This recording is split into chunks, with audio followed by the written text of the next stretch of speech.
Warranties are a scam. Now, most of you probably already know this, but to the extent do you know it? For example, there's a guy who had a 2023 Toyota Corolla GR who had no modifications and frequently maintained, engulfed in flames. When he asked Toyota if they could replace it, well, considering it's only 1 year old, of course they would say no. Why, you may ask? It's because he went 87 miles an hour at some point. Did I mention that it's advertised as a sports car that's supposed to go up to 142 miles an hour? But no, I'm sure it was the tires that were the problem. Another example would be from a channel called Now You Know, whose front right control arm broke on their Tesla. Luckily, it was right under 50,000 miles, so they took it to Tesla and got replaced for free, which is good. However, 3,000 miles later, the other control arm broke. Who would have guessed? And not only did they pay out of pocket, but you know the best part? They replaced both control arms after the warranty expired.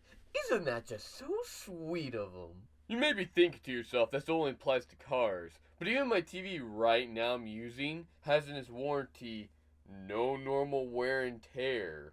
What's even that supposed to mean? One, what defines as normal wear and tear? But also, what are you gonna do? Not use it? I thought that's the whole point of warranties, is under ideal conditions that they'll cover it. That's not even include all the other things they don't cover, like transporting, installation repairs, signal, electrical, misuse, insects, cosmetics, atmosphere, and my favorite being, acts of God. Like God's gonna smite down my TV for all the unholy things it has shown. So what are you supposed to do? Well, the answer's simple, really. Just don't use it. Just unplug the TV and just sit there and watch it collect dust. Oh no, you can't do that either.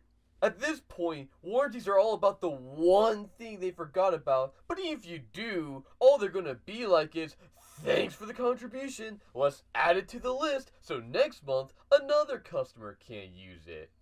Better yet, why worry about denying a service? We just charge them more for using the service, like car insurance. Oh no! You got in a terrible accident? That sounds expensive. Good thing you have us to take care of it. I mean, take care of it, we will make you pay it later. What's even worse is what if the accident's not even your fault? Sometimes they'll still charge you more for it. And sure, you could say, well, just don't get in an accident, be involved in an accident. Don't worry, they got you covered with Plan B, called collecting your data. And no, we're not talking about the data your phone collects. Oh no, plenty of people already have that. We're talking about the one that your car collects. You know, the things that make sense, like your speed, check engine light, maybe how far you traveled, you know, the things that make sense.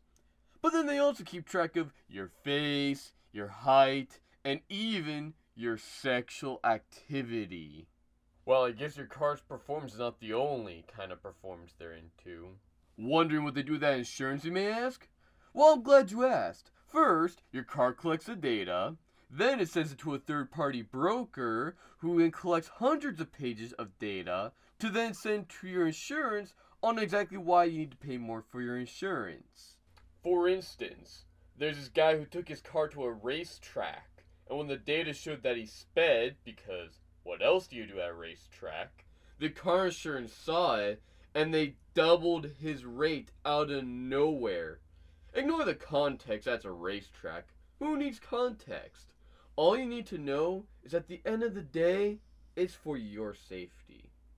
So, we've been talking a lot of ways how companies can scam you out of your warranty or insurance. Luckily, there's more. Like Applecare Plus, who charges $270 for the warranty itself, which, may I mention, is incredibly generous of Apple. But it's even more generous when they charge you for broken parts. Oh, you broke your screen? Well, that's $30, which, yes, is discounted, but you're already paying $270 for the warranty. Now $30 for the screen just makes it more expensive anyway. Rest assured, us here at Apple, we understand that $270 may sound expensive. That's why we have a $14 a month instead. Cause $270, now that's a big number. But $14 a month, now that's a good deal. Or we should say, a steal. Don't get me wrong, I understand that at the end of the day, warranties are a business, not a charity. They're designed to be profitable for the business. But even then, they don't have to be so deceiving about it. There's many methods they could take with both the customer benefits and the business. One of the best methods would just be making your products more quality so you don't have to worry about them breaking as often. Like, hypothetically, let's say you had 20 dryers for $500 each and a 10% warranty.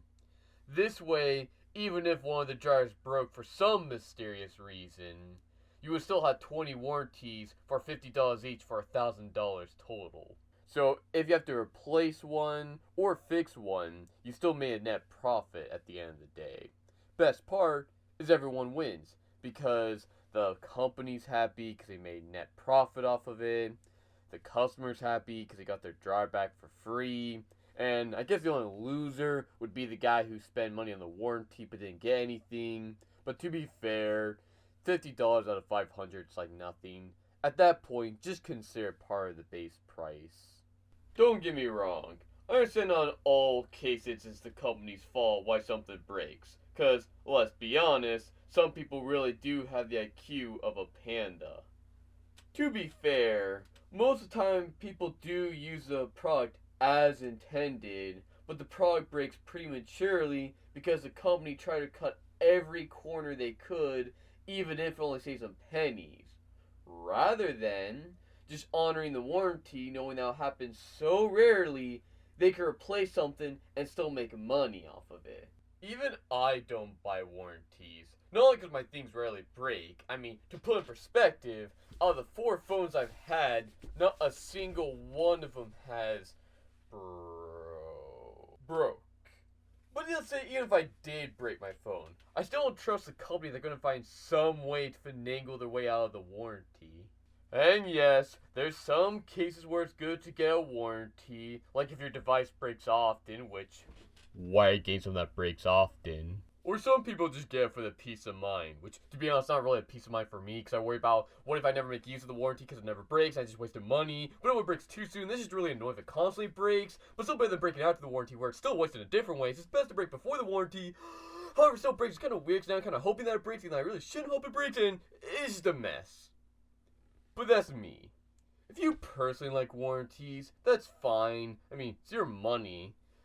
However, in most cases, warranties are a scam. Thank you so much for watching to the end of the video. It really means a lot considering it's my first video. So if you could show support by liking and subscribing and crushing those milestones, I would really appreciate it. But thank you once again for watching, and Merry Christmas. Unless by the time you're watching this, Christmas already passed. In that case, just come back when it's Christmas again.